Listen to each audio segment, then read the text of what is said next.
Last month, we tracked every dollar of our travel. And if you only look at the total, it looks like it worked. But there's a part most people don't see. Some days cost almost nothing. Other days quietly spike much higher than expected. If you don't understand where that happens, you can pass $2,500 without realizing it. This is where most people lose control. Not from one big decision, but from smaller ones that stack over time. So in this video, this isn't about tips. This is the exact system we're using to keep our travel spending under control, because this only works when it's treated like a system. $2,500 is not a monthly budget. It's an average. Some months will be lower and some months will be higher. And if you treat this like a fixed number, this doesn't work because travel doesn't show up evenly. Costs stack, flights hit at once, hotels fluctuate, movement adds extra spending you didn't plan for. And if you're not accounting for that, you don't notice the problem until the month is already off track. That's why everything in this video is built around control, not guessing, not hoping it works out. Control. Rule number 1, we do not book flights or hotels randomly. This is where most budgets break, before the trip even starts. Once you overpay here, there's no easy way to recover later. We don't pick a destination first and then figure out the cost. We reverse it. We look at pricing first and build around that, because flights are one of the fastest ways to lose control of your budget. If the flight is expensive, everything that follows gets tighter. So instead of locking into a place and a date, we stay flexible. We look at where pricing makes sense and move from there. We use tools to help spot pricing patterns. One of the ones we use is Daily Drop, but the tool isn't the strategy. The strategy is letting price guide the decision. Most people do the opposite. They choose where they want to go, then pay whatever it costs to get there. That decision alone can add hundreds of dollars before the trip even begins. Hotels follow the same rule. We don't book based on what looks good. We book based on how it fits into the plan. Because a hotel is not just a nightly price, it affects location, transportation, timing, and how often you move. Before we book anything, we look at where this is located compared to what we're doing next, how long we're staying, whether it creates extra transportation, whether it creates a gap day, because lower nightly price doesn't always mean lower costs. If you save $40 a night, but spend $60 getting back and forth, you didn't save anything. And this is where people lose money without realizing it.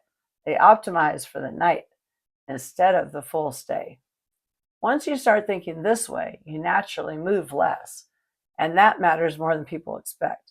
Because every time you change locations, you're not just paying for the next place, you're paying to leave the last one and get to the next one. Every move creates extra costs: transportation, time gaps, food, convenience spending, and none of it feels expensive in the moment, but it adds up quickly. Checkout is early, check-in is later. You're carrying bags, waiting, spending money just to fill the gap. Eating more, taking rides you didn't plan for. One move can turn into multiple small expenses, and those are the ones that usually don't get tracked properly. Most people look at the hotel price, but not everything around the move. The goal is not just to find a cheaper place, it's to reduce how often you move. Staying longer in one place reduces transportation, reduces gaps, reduces unplanned spending. Fast travel feels efficient, but slower travel is what actually controls the budget. If you've ever booked something that looked cheaper, but ended up costing more once everything was added in, that's exactly what this rule is trying to prevent. Rule number 2, we plan for the expensive months because they're going to happen whether you plan for them or not. This is where most people lose control. They expect every month to look the same, but travel doesn't work like that. An expensive month usually isn't one big thing. It's a stack of smaller ones. Flights cost more than expected.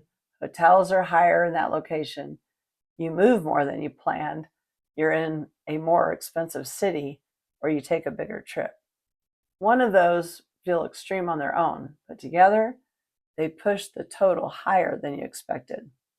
So instead of pretending those months won't happen, we plan for them. We expect months to go over $2,500, and that's not a failure, that's part of the system. What matters is what happens before and after. We intentionally create lower cost months. We stay longer in one place. We reduce movement. We cut unnecessary spending, and that pulls the average back down. When people say we travel for $2,500 a month, what they usually mean is some months are lower, some months are higher, and they hope it averages out. The difference is we actually track it. We know when we're over. We know when we need to adjust. Because if you don't track it, you don't know if your system is working. The rule isn't about avoiding expensive months. It's about controlling them. If you've ever had a trip where everything stacked up and the total ended up higher than you expected, that's exactly what this rule is designed to handle. Rule number 3, we avoid the in-between day spending, because this is one of the easiest ways to lose control of your budget, and most people don't even realize it's happening. An in-between day is any day where you're not fully settled. You've checked out of one place, but you can't check into the next. You're switching cities or waiting on transportation. You're between where you were and where you're going. And those days are almost always more expensive. You don't have a place to reset, so everything becomes convenience. You're paying more for luggage storage, taking extra rides, eating out more than you normally would, spending just to fill time. Convenience is where budget quietly breaks. These aren't big, obvious expenses. They're small, scattered, and constant, but they stack fast. This ties directly back to how you plan your stays, because if your timing is off, you will create these days. We try to eliminate them. We line up check out and check in as closely as possible. We stay in places that reduce gaps, and when we can, we remove the in-between day completely. Sometimes you can't avoid it, but when that happens, we treat it differently. We expect higher spending that day. We reduce movement. We keep decisions simple. The mistake isn't having an in-between day, it's treating it like a normal day. But if you don't control these days, they quietly raise your monthly average. And that's how people think they're on a budget when they're actually not. If you've ever had travel days where it just feels like money was leaking all day, that's exactly what this rule is designed to prevent.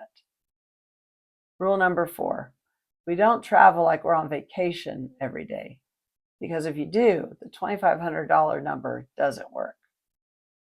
Most people are used to vacation travel, and vacation travel is designed to spend more.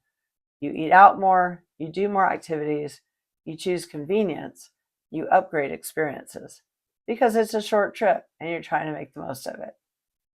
But long-term travel doesn't work like that. It's not a vacation, it's a lifestyle. That means we don't go out every day. We don't do paid activities every day. We don't eat every meal out, and that's intentional. The goal isn't to maximize every day, it's to make the next day possible.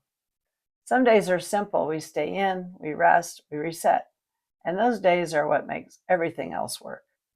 If every day is treated like a vacation, costs rise quickly, and over time, that becomes hard to sustain. We mix it. Some days cost more, some days cost less. We choose what matters and keep the rest simple. This is what allows the average to work, because the lower cost days balance the higher ones. This isn't about cutting everything out. It's about being intentional with what you spend on. If you were traveling long term, would you want to do something every day, or would you be okay with slower days in between? Drop that in the comments. Rule number 5, we track everything. Because if you don't track it, you don't actually know what you're spending. Some people think they have a budget, but they're not tracking closely enough to know if it's true. They remember the big expenses, the flights, hotels, But the smaller ones, those are the ones that get missed, and those are the ones that add up. If money leaves, it gets tracked. What this actually includes are flights, hotels, transportation, food, transfers, in between spending, anything that touches the budget. Because here's what happens if you don't. You think you're at $2,500, but you're actually closer to $3,000, and you don't realize it until it's too late to adjust.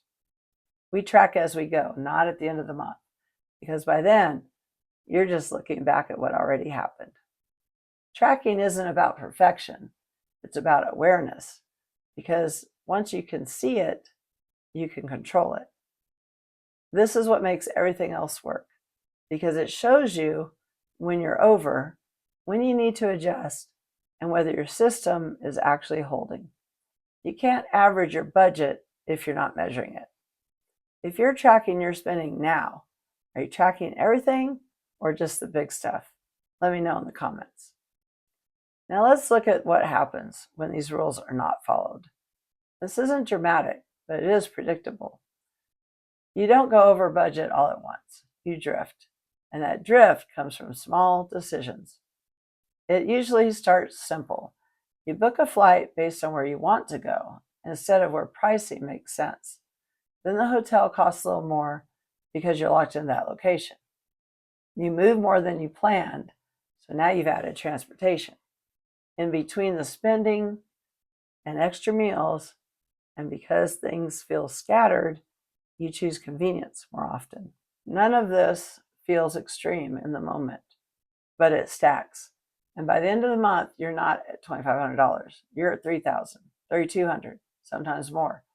And it doesn't feel like you did anything major because it wasn't one big decision. It was a series of small ones that were not controlled. Each rule prevents a specific problem. Rule number 1 prevents bad booking decisions. Number 2 manages expensive months. Number 3 controls in-between spending. Number 4 keeps daily costs realistic. Number 5 keeps everything visible. When those aren't in place, these problems start stacking. This isn't about being strict, it's about being consistent.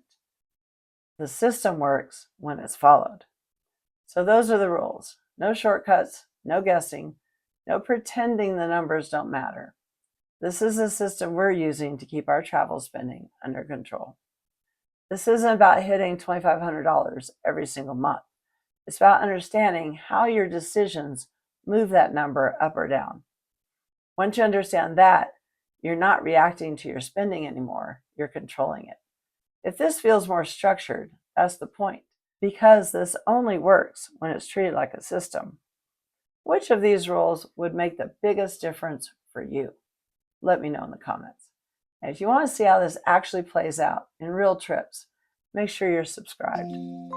A big part of making this system work is being able to spot good pricing consistently. We use a few tools to help with that. One of the main ones is Daily Drop. It helps track when flights and hotel prices drop. So instead of constantly searching, you can see when pricing actually makes sense.